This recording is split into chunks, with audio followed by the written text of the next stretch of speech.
ছোট পর্দার জনপ্রিয় অভিনেতা তৌসিফ মাহবুব কোভিড পরবর্তী ফুসফুসের সমস্যার মধ্যেও প্রমাণ করলেন শারীরিক সীমাবদ্ধতা কখনো প্রেরণার পথে বাধা হতে পারে না।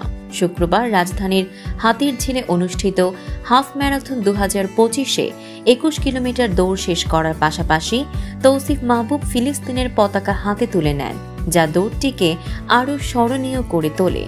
অ্যাক্টিভ প্লাস বাংলাদেশ আয়োজন করা ম্যারাথনে কয়েক হাজার দৌড়বিদের সঙ্গে প্রতিদ্বন্দ্বিতা করেন তৌসিফ। কোভিডে তার লাংসের 35% সংক্রমিত হওয়ার কারণে প্রথমে শুধু 5 মিনিট হাঁটতেও সমস্যা হতো, তাই 21 কিলোমিটার দৌড় সম্পূর্ণ করা ছিল চ্যালেঞ্জের বাইরে। তৌসিফ বলেন, মধ্যপথে দেখি একজন দৌড়বিদ ফিলিস্তিনের পতাকা হাতে নিয়ে দৌড়াচ্ছেন, সেটি দেখে আমি খুব অনুপ্রাণিত হলাম। তার কাছে অনুরোধ করি পতাকাটি আমাকে দিতে। আমি সেই পতাকাটি হাতে নিয়ে পুরো 21 কিলোমিটার দৌড় শেষ করি। তিনি আরও জানান, ফিলিস্তিনের পক্ষে যে বার্তাটি পৌঁছাতে চেয়েছিলেন সেটাই আমি নিজের হাতে বহন করেছি।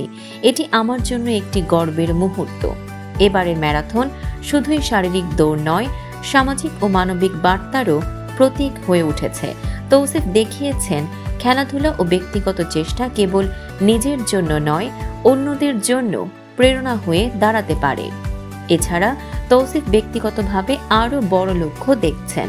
এর আগে 10 কিলোমিটার ম্যারাথনে অংশ নিয়েছিলেন, এবার 21 কিলোমিটার। ভবিষ্যতে তার লক্ষ্য এভারেস্টে ওঠা। ফিলিস্তিনের পতাকা হাতে নেওয়া তৌসিফের এই সাহসী পদক্ষেপ দৌড়কে করেছে আরও অর্থবহ। শুধু ম্যারাথনই নয়, মানবিক বার্তাও পৌঁছেছে কোটি দর্শকের কাছে। দর্শক, এমনই সব চমকপ্রদ খবর পেতে ফলো করুন আমাদের ফেসবুক পেজ CB24 TV এবং সাবস্ক্রাইব করুন YouTube channel CB24 TV official.